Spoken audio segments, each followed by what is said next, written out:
তাদের সর্দার শিশুটিকে দেখে খুবই মুগ্ধ হলো এবং বলল, এই শিশুটি তুমি কোথায় পেয়েছো? তুমি কি জানো এর মা বাবা কোথায় আছে? আমাদের উচিত তাকে তার মা বাবার কাছে দিয়ে দেওয়া। তখন লোকটি বলল, হে সর্দার, আমি জঙ্গলের পাশ দিয়ে যাবার সময় দেখলাম জঙ্গলের মধ্যে একটি গাছের নিচে বাচ্চাটি ক্রন্দনরত অবস্থায় আছে। আশেপাশে আর কেউ ছিল না। মনে হয় তার মা বাবা ইন্তেকাল করেছে। তাকে দেখে আমার খুব মায়া হলো, এজন্যই আপনার কাছে নিয়ে আসলাম। তখন সর্দার বলল, ঠিক আছে, আমারও কোনো সন্তান নেই, এই শিশুটির দায়িত্ব আমি নিলাম। আজ থেকে আমি এই শিশুটিকে লালন পালন করব। এভাবে শিশু সাদ্দাত বড় হতে লাগলো। বাচ্চাটি যখন 8 থেকে 9 বছরে উপনীত হলো, তখন সে অন্যান্য বাচ্চাদের সাথে মাঠে খেলা করতে যেত। অন্যান্য বাচ্চাদের মধ্যে সে ছিল খুবই সুন্দর এবং স্বাস্থ্যবান। তার মায়াময় চেহারা সকলকে আকর্ষণ করত। সে ছিল খুবই স্বাস্থ্যবান এবং চালাক। তার ছিল ভীষণ সাহস। একদিন সে মাঠে খেলা করছিল। তারপর হঠাৎ সে দেখল কিছু সৈন্য পার্শ্ববর্তী রাস্তা দিয়ে কোথাও যাচ্ছে। এটা দেখে সবাই ভয়ে পালিয়ে গেল, কিন্তু বাদশা সাদ্দাত সেখানেই দাঁড়িয়েছিল। সৈন্যদের মধ্য থেকে একজন চোখে একটু কম দেখত। সে জানত চোখের সমস্যার জন্য সুরমা একটি মহা ঔষধ। তাই সে যখন যেখানে যেত সুরমার খোঁজ করত। অতঃপর সেদিন সে রাস্তার পাশ দিয়ে যাবার সময় ওই সৈন্য একটি সুন্দর কৌঠার অনুসন্ধান করল। সেই কৌঠাটি তুলে সে দেখল এটি একটি সুরমার কৌঠো। তা দেখে সে অনেক খুশি হলো।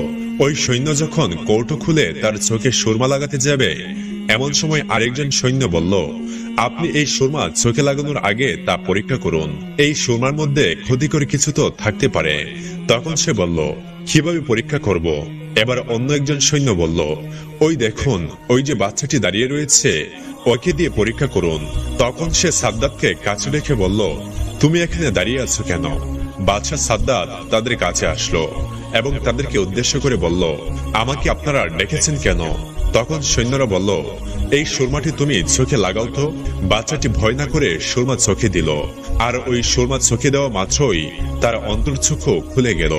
দুনিয়ার সমস্ত বস্তু তার দৃষ্টিগোচর হতে লাগলো। এমনকি জমিনের নিচে থাকা সমস্ত স্বর্ণরূপা, হীরে জহরত, আরো কত শত দামি দামি খাজানা দেখতে পেল। বাচ্চাটি ছিল খুবই চালাক। শুধু চালাক নয়, সে ছিল প্রতারক। বাচ্চাটি মনে মনে ভাবল, এইসব কথা এদেরকে বলা যাবে না, আমাকে অন্য কিছু বলতে হবে। অন্যদিকে এক সৈন্য বলল, কি ব্যাপার, তুমি কিছু বলছো না কেন? কি হয়েছে তোমার? আর তখনই বাচ্চাটি মিথ্যা অভিনয় করে কাঁদতে কাঁদতে বলল, সুরমা লাগানোর ফলে আমার চোখে মারাত্মক ব্যথা অনুভব হচ্ছে, আমার চোখ জ্বলসে যাচ্ছে। এখন আমি কি করব? আপনারা আমার চোখে কি দিয়েছেন? এই কথা শুনে একজন সৈন্য অন্ধ ওই সৈন্যকে বলল, মনে হয় সুরমায় কোনো ভেজাল মিশ্রিত আছে, এটা ওই আসল সুরমা নয়। এরপর তারা সুরমার কৌটা ফেলে ভয়ে ওই স্থান ত্যাগ করলো। বাচ্চাটি দ্রুত ওই সুরমার কৌটা নিয়ে বাড়িতে চলে এলো। বাড়িতে এসে তার বাবার নিকট বলল, বাবা, আমি এমন এক জিনিস পেয়েছি যেটা দিয়ে খুব তাড়াতাড়ি আমরা রাজা হয়ে যাব। তখন তার বাবা বলল, কি এমন জিনিস পেয়েছো?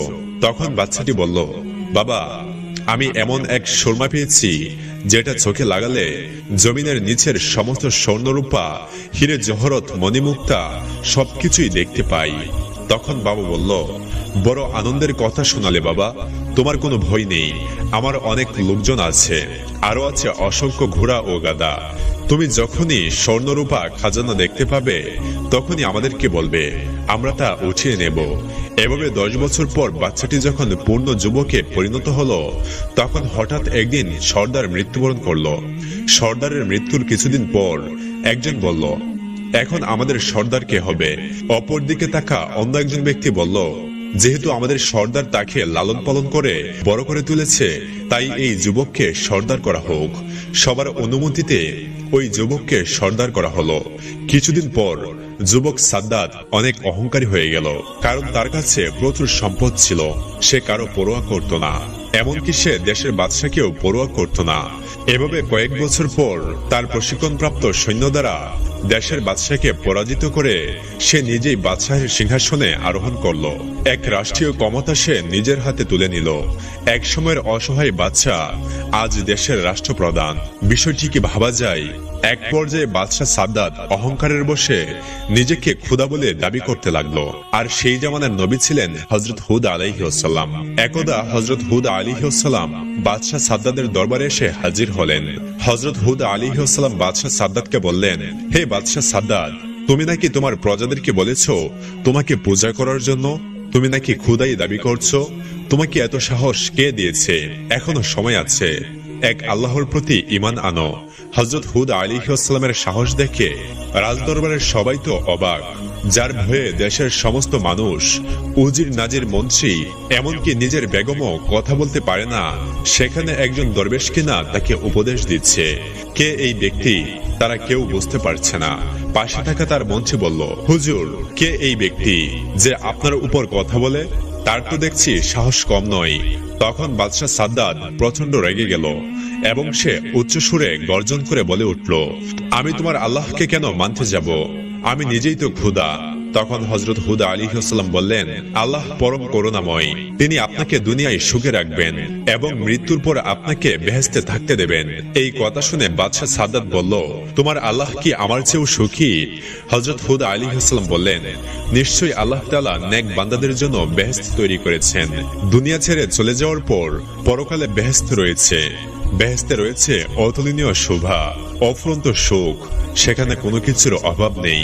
সেখানে থাকবে কত নাজ নিয়ামত, কত শত খাবার দাবার, যা দুনিয়ার সমস্ত খাবারের স্বাদের থেকে আলাদা। থাকবে মধু, থাকবে দুধের নহর। এই কথা শুনে বাদশাহ সাদ্দাত হা হা করে হেসে উঠল এবং সে বলল, রেখে দাও তোমার আল্লাহর বেহেশতের কাহিনী। এমন আজগুবি গল্প কতই না শুনেছি।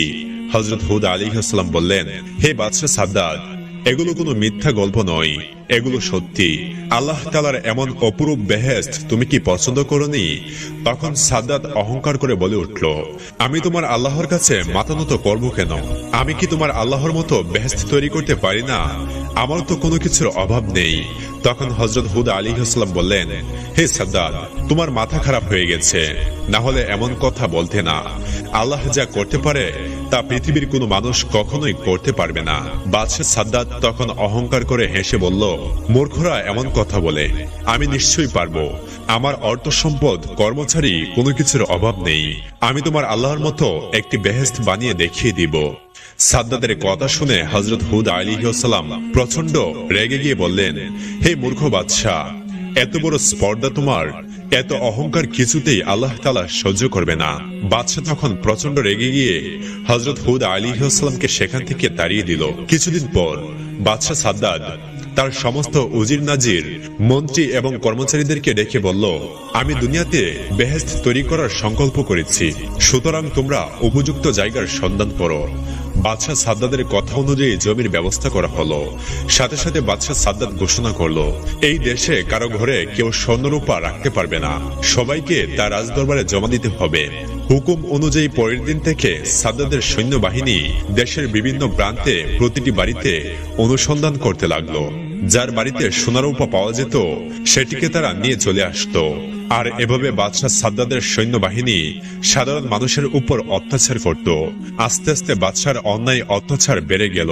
বাদশাহ সাদ্দাত তার মন্ত্রীকে জিজ্ঞাসা করল, হে মন্ত্রী, বেহেশত তৈরির কাজ কতদূর এগুলো? মন্ত্রী বলল, হুজুর, দুনিয়ার বিভিন্ন প্রান্তে যেখানে যত মূল্যবান জিনিস ছিল, স্বর্ণ রূপা, হিরে মণিমুক্তা, জহরত ও মার্বেল জোগাড় করা হলো। এমনি ভাবে পৃথিবীর বিভিন্ন প্রান্ত থেকে লক্ষ লক্ষ সুদক্ষ কারিগর বেহেশত তৈরি করার জন্য আসতে শুরু করলো।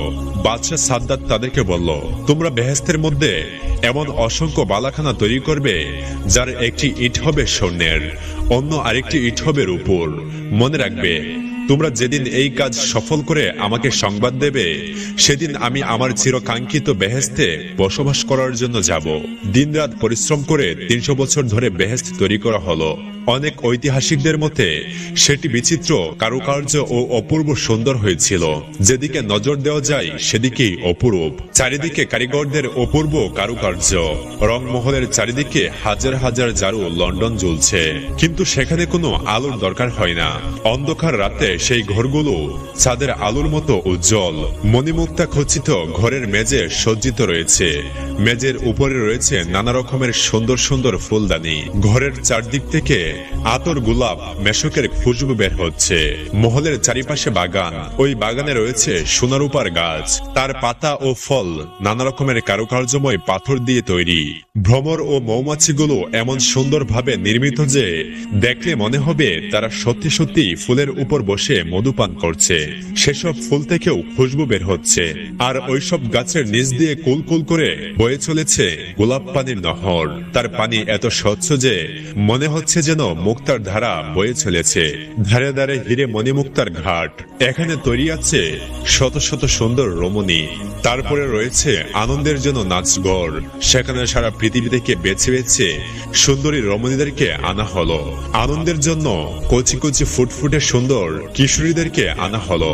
সোনার উপর তৈরি সমস্ত ঘরের আসবাবপত্র।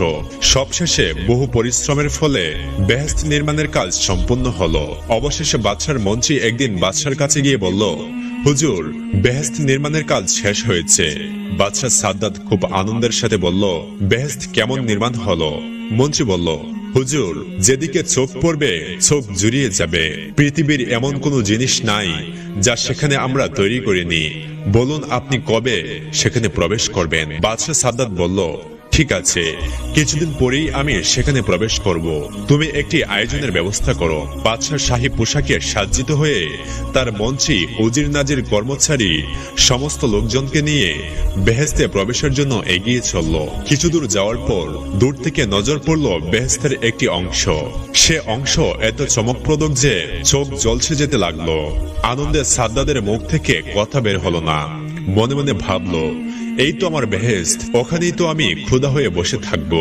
অতঃপর বাদশা সাদ্দাত জান্নাতের শহরের প্রধান গেটে গিয়ে তার ঘোড়া থেকে একটি পা নামানোর জন্য প্রস্তুত হলো। তার একটি পা প্রধান গেটের চৌকাটের উপর রাখলো। আর তখন সে একটা অজানা ব্যক্তিকে তার সামনে দাঁড়িয়ে থাকতে দেখলো। সাদ্দাত তখন জিজ্ঞেস করলো, কে তুই? সে বলল, আমি মালাকুল মউত। সাদ্দাত বলল, তুমি এখানে কেন এসেছো? মালাকুল মউত বলতে লাগলো, তোমার জান কবজ করতে।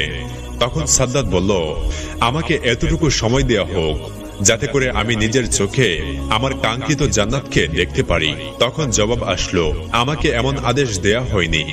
এরপর সাদ্দাত বলল, আমাকে অন্তত এতটুকু সময় দেওয়া হোক যাতে করে আমি ঘোড়ার উপর থেকে নেমে যেতে পারি। তখন মালাকুল মউত বলল, আমার কাছে এরও কোনো অনুমতি নেই। আর এভাবেই তার একটি পা চৌকাঠে ছিল, আরেকটি পা ঘোড়ার উপরে রাখা ছিল।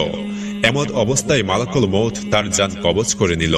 এত আশা আকাঙ্ক্ষা নিয়ে বানানো তার স্বপ্নের জান্নাত সে একটিবারও দেখতে পারল না, শুধুমাত্র তার অহংকারের কারণে, আল্লাহকে চ্যালেঞ্জ করার কারণে। অতঃপর জিবরাইল আলাইহিস সালাম একটি ভয়ঙ্কর শব্দ তৈরি করলেন, আর সেই শব্দের প্রভাবে বানানো জান্নাতের শহর ধ্বংস হয়ে গেল। এমনি ভাবে পৃথিবী থেকে এর নাম ও নিশানা একেবারে মিটে গেল।